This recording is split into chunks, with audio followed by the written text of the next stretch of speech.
I give a fuck? Why do I give a fuck? Why do I try so hard? Why do I care so much? Welcome to Why Do I Give a Fuck?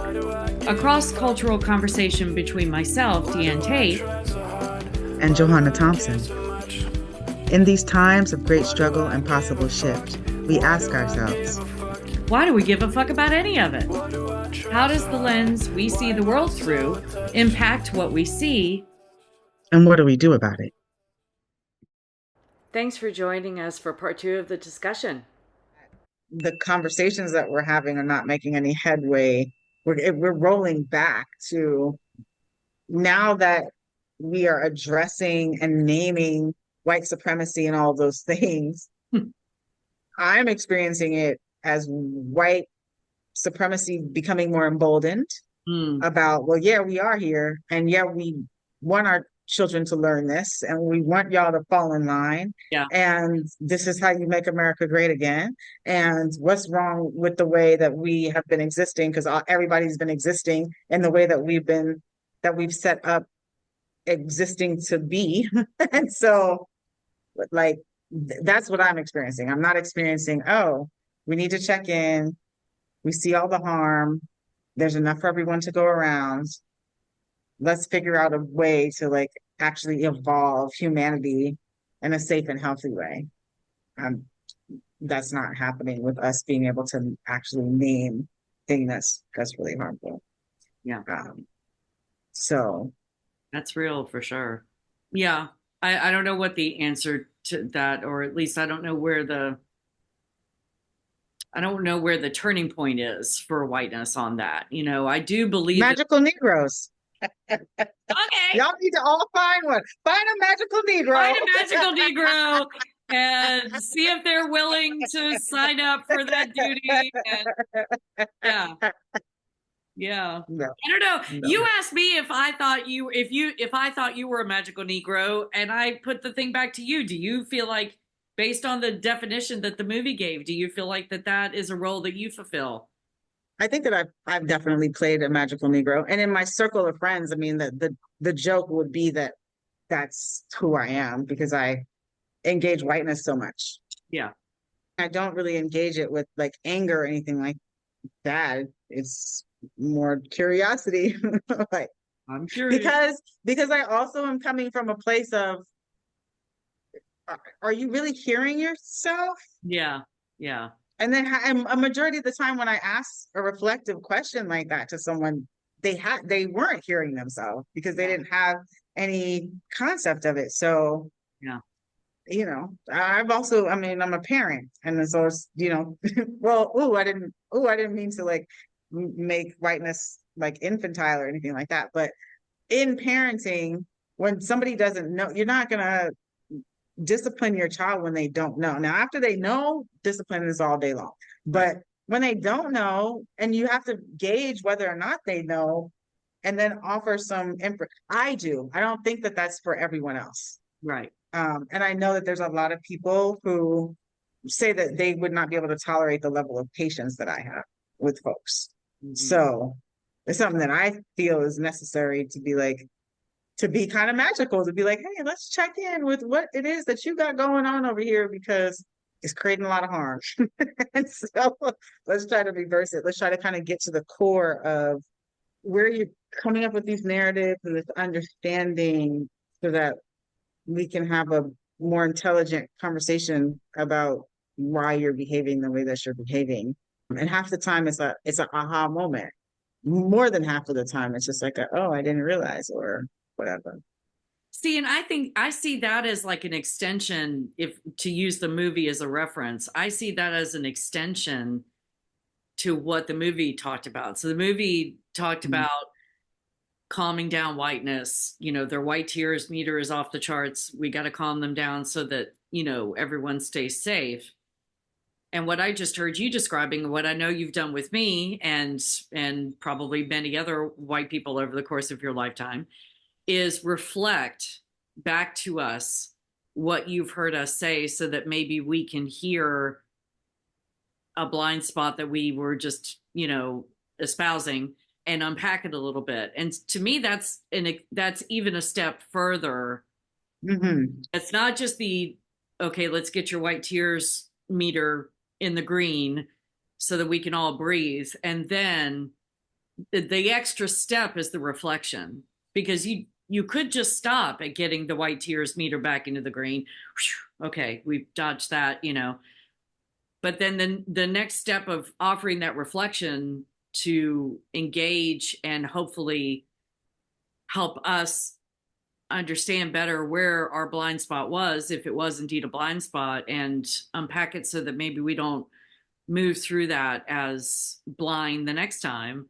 Would you say that that's, and what I'm saying making sense in terms of, yeah. Absolutely. Because Yeah. to your point, where the American Society of Magical Negroes stops at just placating whiteness and getting whiteness calm, Right. I would probably be a graduate of that society into a society of, transformative Negroes. So we could have a different world, Right. right? So like safe world, yes, but like let's have a different world where Right. you don't have to have this society placating people, because people are able to tap into what their emotions are, Mhm. understand the roots of where their narratives come from, reflect on what those roots are, come up with ways that are less harmful of existing amongst other people, and do it in a way that's like, palatable, manageable. It doesn't have to always be like forceful and aggressive and all of that kind of stuff. It could just be like I need to take a moment and check in and really get some balance and foundation to the way that I am existing, Mm-hmm. the least amount of harm to other folks, and realizing that not being harmful to other folks doesn't take anything away from you. It actually adds to your life and your experience and your joy. Well, I think Um, you need to reach out to the production company that made this movie and say, this is the sequel, and I'm going to help you write it. listen to Why Do I Give a Fuck?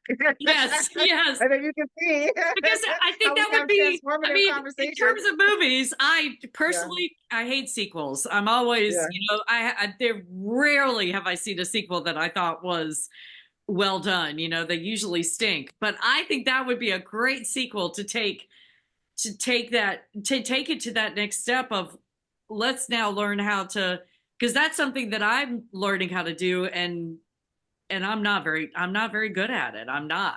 Well, I'm going to say that you are. I'm going to cut you off right there Okay. purposefully and say that you are actually good at it, because I've said to you repeatedly, especially even when we had one of the episodes previously where I was like, we don't. Oh, when you made the comment about how you were feeling a little jealous, right? But we don't actually get to see the reflection, and I'm also thinking that that might be a part of why the movie ends where it ends, because it is not typical of white folks to be able to comfortably go into reflection, and definitely they're not communicating it with any of the folks that they've harmed. Like Yeah. that's just not ever happening. Like you don't it's very, very rare, right? So then you give yourself a magical white people number, because you don't see that reflection, you don't see it. You hear somebody say, okay, you might see a lot of defensiveness, or I'm gonna go and do my studying for folks that are really claiming to be very liberal and very woke, sometimes the most harmful people of all. And but you never get the, I recognize that I did this and this is the way that it impacted and caused harm. You just don't Mm-hmm. see or experience that. And that's what I understand as a part of like this perfectionism understanding, right? Where you Oh have yeah. to present in this way. You Yeah. have to be, perfect, because you're the representation of the North Star. Right. We're the So if North you're Star, not right? representing So the North right. Star in the appropriate way, then you're in the out group and you're not in the in group. We cannot make So you can't do that. Well, I appreciate that. What I was referring to was, I'm not the person I'm not good at reflecting back to other white people Mhm. in that moment. Maybe if they had a blind spot, and I've even used the term, I'm curious. I've Mhm. even tried Mhm. it, and it doesn't. Doesn't, that's not language. That's not It language to the doesn't, group. and Yeah. because what I get is I keep getting the pushback that I'm just being violent. Because white people don't challenge other white people, because that's not what No. y'all are supposed to do. You're supposed to Yeah. just stay in the North Star. Right. So I get the pushback, and got it just recently when I was reflecting back to someone and was told that, I should do that differently because, they don't always want to feel like they're being schooled. And so it doesn't work.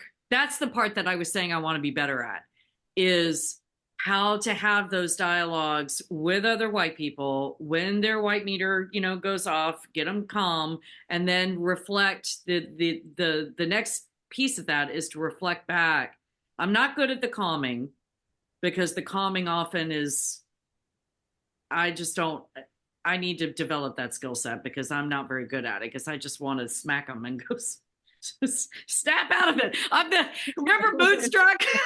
I know I'm using a violent reference. Moonstruck. I'm sorry about that. But the movie Moonstruck with Cher, long time ago, back in the 80s, Cher and Olivia Dukakis and Nicolas Cage and I love all those people.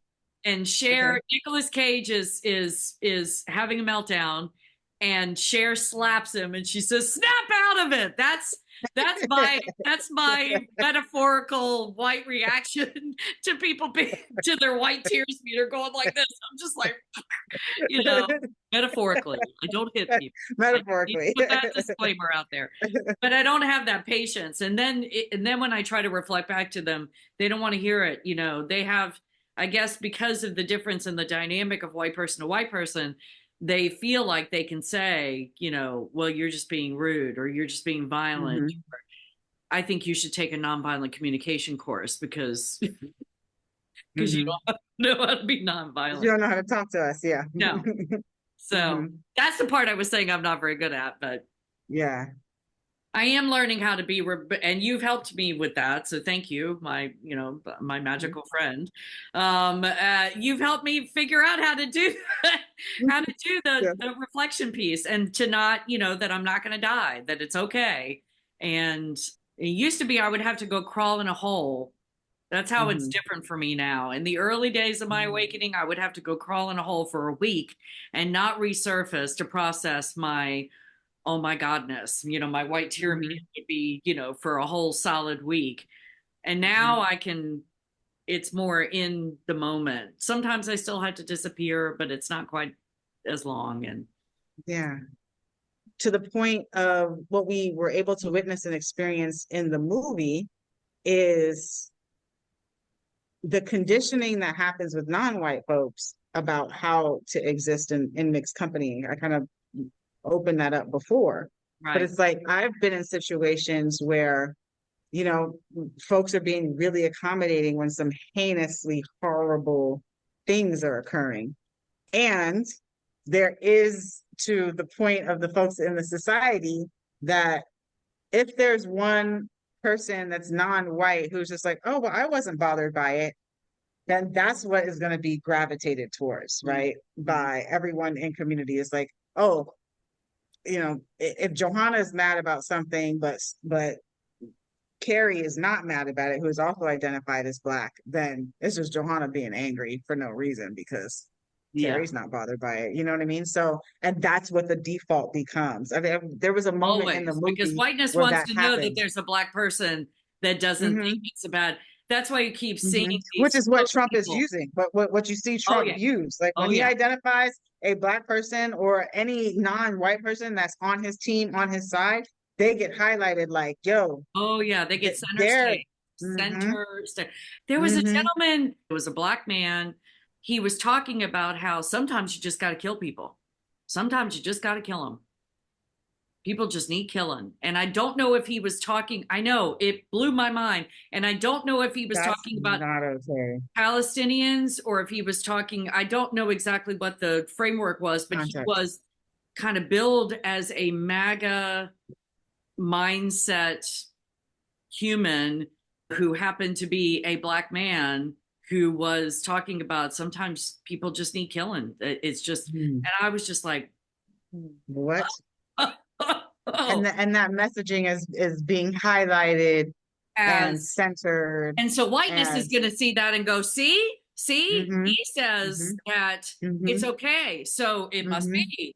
It And must you're be right okay to for your point. everybody else. If there's other Black people or other people of marginalized communities that don't agree and that are touting what whiteness says, that's why I get on whiteness. Like a white person shared a story on a social media platform the other day about an immigrant person, a person who had identified as an immigrant in their city, doing something sketch around getting a phone from a charity, and I don't even remember what the full story was.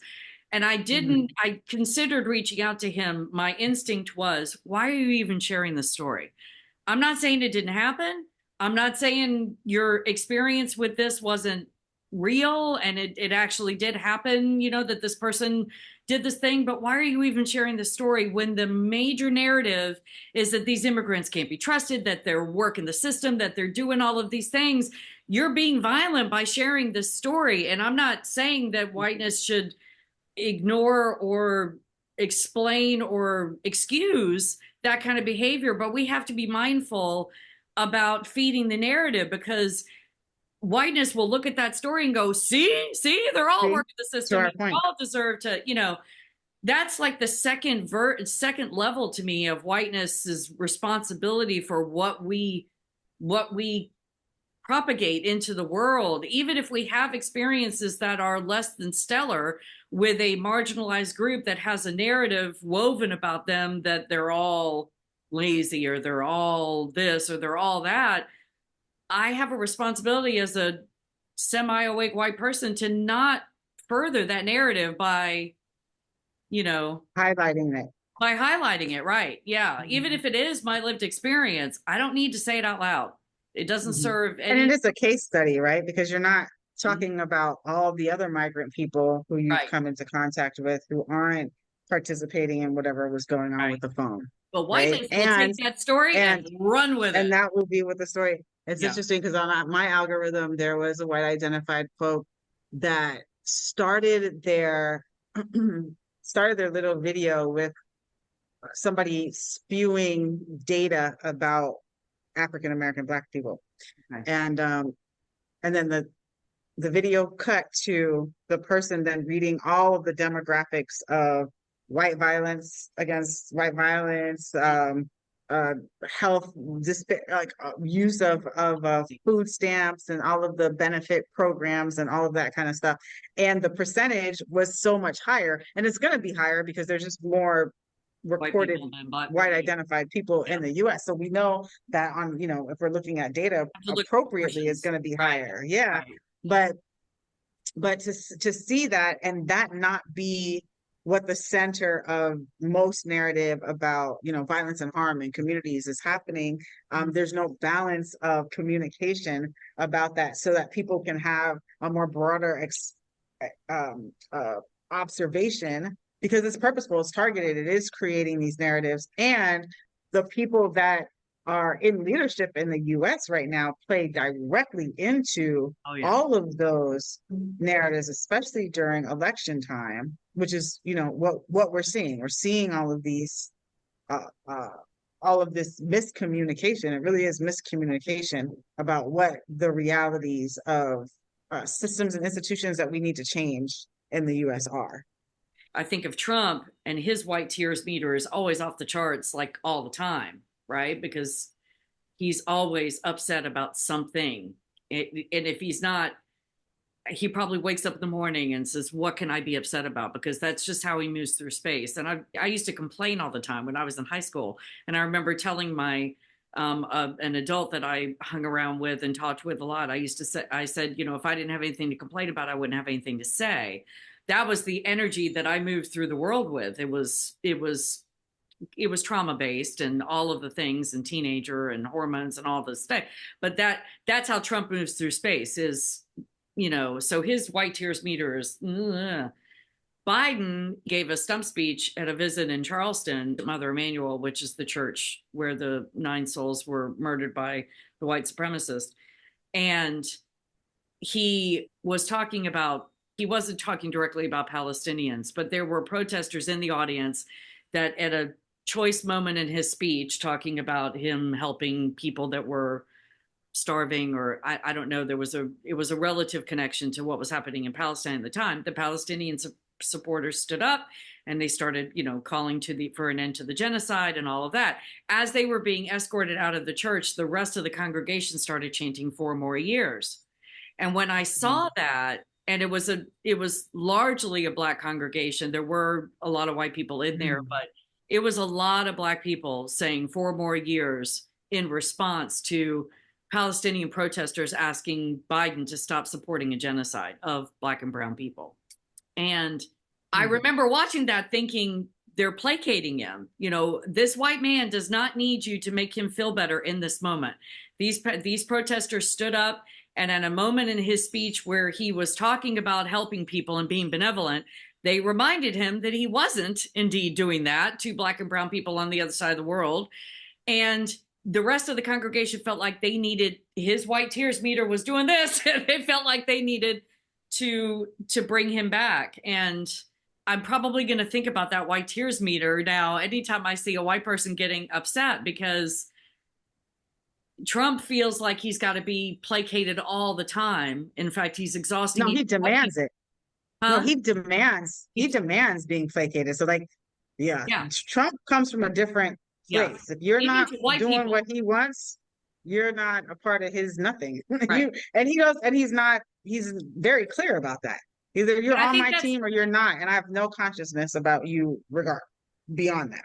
And I think that's why whiteness, there is a large portion of whiteness that doesn't like him, because he's exhausting even to white people. It's like white people even see, it may not be as clear, but they see the white tears meter, and they get, those that are exhausted by him, and, the vote blue no matter who contingent, they're feeling just a touch of that level of violence and worry and antagonizing feeling that you get when the white tears meter is going off the charts.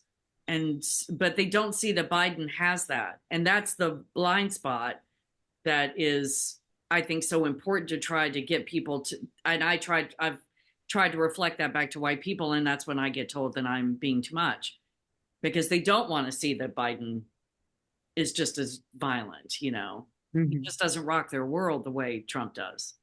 Folks are a lot more unmovable, right? Because they've had more experience with their reality. So you're going to get the Trump being very Trump-esque, because I can even use the term Trump-esque. We know what that means when we say it, that there's not going to be any, the shortcuts will only be the shortcuts that he wants and that makes him feel good.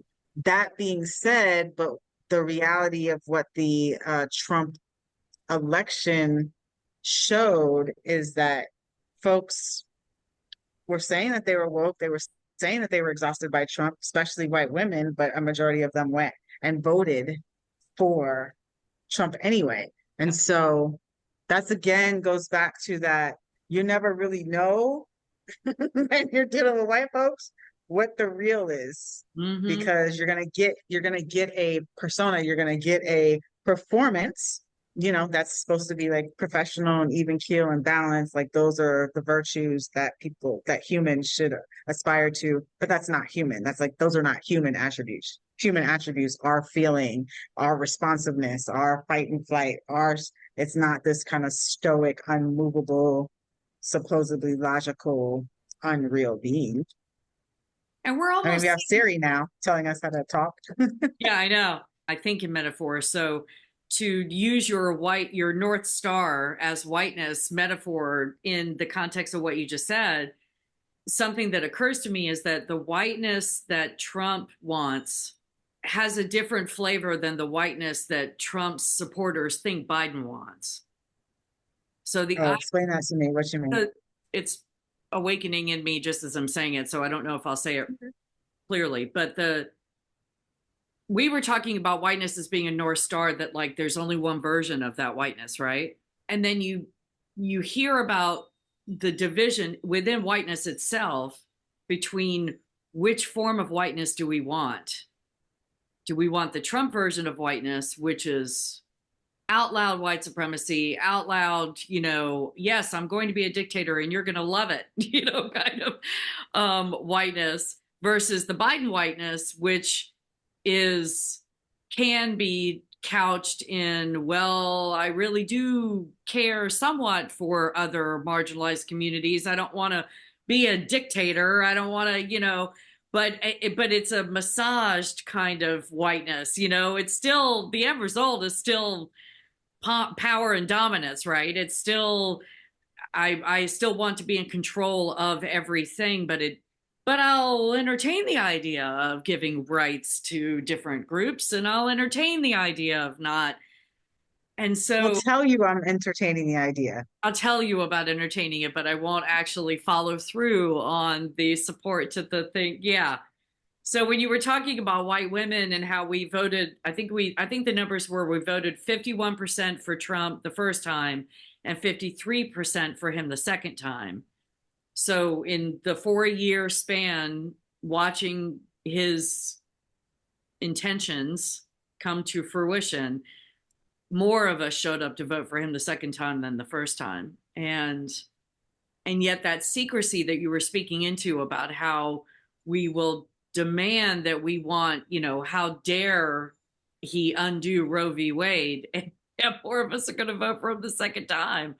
And it just is like, I don't, to me, that is just it's such a disconnect with reality. And to your point, I don't understand how, I wish I knew the magic wand for breaking that, for breaking that wool over everybody's, it's not, and that makes it sound like we're not responsible for not seeing, but I don't know what the metaphor is, but I hear want to you. break that, Yeah. because the disconnect is so, you watch plug into humanity. Yeah. Because you plug into humanity when it's not just about you. Right. When the North Star is not just white folks, but the North Star is let's be good humans, then you expand the way that you show up, interact, plug in to humanity. When you don't have to do that, you're not going to do that. And when you don't have to do that, you want to preserve it. As much as you're going to say the right thing amongst other people, You're still working. there's still this sense of security to preserve that individualistic collectivism. Yes. Because that's what you know. And circling back to what you were saying about earlier about that, if I think about my own journey, I've worked in the nonprofit world all my career, working for children and doing all kinds of, things in those arenas. And yet I didn't wake up to how, so I thought I was plugged into humanity, but I was only plugged into one version of humanity, the version that supported my individualistic collectivism, right? And so now that now I'm working for an organization that it's not even an organization, it's a collective. It's a humanitarian collective of people who want to see this done differently. And I am amazed every day at how a foreign concept that is for me, that I'm having a secondary awakening. I had to awaken to my whiteness, and then I had to awaken to my individualistic collectivism because that's a second layer that I didn't realize was under the surface until I got to it. And then I didn't even have a name for it until you've coined it just now. And now I love that phrase, and I'm going to be using that all the time. And some days I will give you, I know. Some days I will give you credit, and some days I will forget. But it makes so much sense to me. It's like, I don't know if you saw the light bulb go on over my head, but it makes so much sense to me in terms of how I need to dig even deeper. I thought that awakening to my internalized racism was the opener, but that was really just the outer shell. Yeah, no, that's surface. That's the surface. There's so many different layers to this indoctrination, and you know, I've always said I'll never graduate, but damn, I keep getting reminded of how I absolutely will never graduate, because just when I think I've broken that, you know, that ceiling, it's like, no, there's a whole nother there's a whole nother layer, you know. So Yeah. Yeah, and then for non-white folks, right? It's the same as the character in the movie. It's like challenging yourself till you get to the place where you have some type of external factor that makes you say, okay, now like y'all are, it's too much. yeah. And so now I'm gonna have to like respond and actually let you know how I'm feeling. Mhm. I thought it was really interesting in the movie how he did that, and the person was just, you know, still wasn't even to receive that another human being was communicating to them that they were feeling a way. Because he kept saying, I'm not racist, but I'm not I'm not racist. racist, and it's like we're Like, not talking about you're that. I'm not just trying to tell you listening to how me. I feel. You're not here. You're not listening. You're not hearing. You're not trying to absorb. You're That not was that outer nothing. You're shell. just He couldn't all hear it. on Mhm. your. Don't call me. I'm not a racist. I'm not a racist. I'm not a racist. Yeah. Yeah, and for non-white folks, it is checking in with what your internalized racism is, that you are being a magical Negro, placating whiteness or harm to any, you know, body because you're trying to be in your safety and survival, and having to work through that all the time. Like, okay, am I not saying there was another moment in the movie where the love interest was like, oh, I'm so sorry I didn't say anything and I should have said something and I should have said something and I didn't say anything. And the main character was like, no, it's okay. You're fine. You're okay. And like you got to check in when you're saying, yeah, it's okay. Like I know that I got to a practice where I would say, yeah, it's okay. Well, you know what? No, it's actually not okay, but this is what I'm going to do. And like that, that feels like a lighter, healthier response, you Hmm. know, to me than playing in this role of, oh no, it's okay, and you know, whatever. Just gonna allow it to be. Yeah. And then it is pick your battles, right? Because especially on U.S. territory, we are in a time and a place where it's really important to pick your battles or to turn your head and just walk away. Yeah. And really using your intuition to make a determination about what that looks like, because it's dangerous out there. Hmm. Why do I give a fuck? Why do Thanks for I joining give a us. fuck? Until next time, Why as you do I move try throughout so your day, hard? continue to ask yourself, Why do I give a Why Do I Give a Fuck Why do is I produced in give a collaboration with Johanna and Deanne. Music by Norwegian musician Water. See you next time.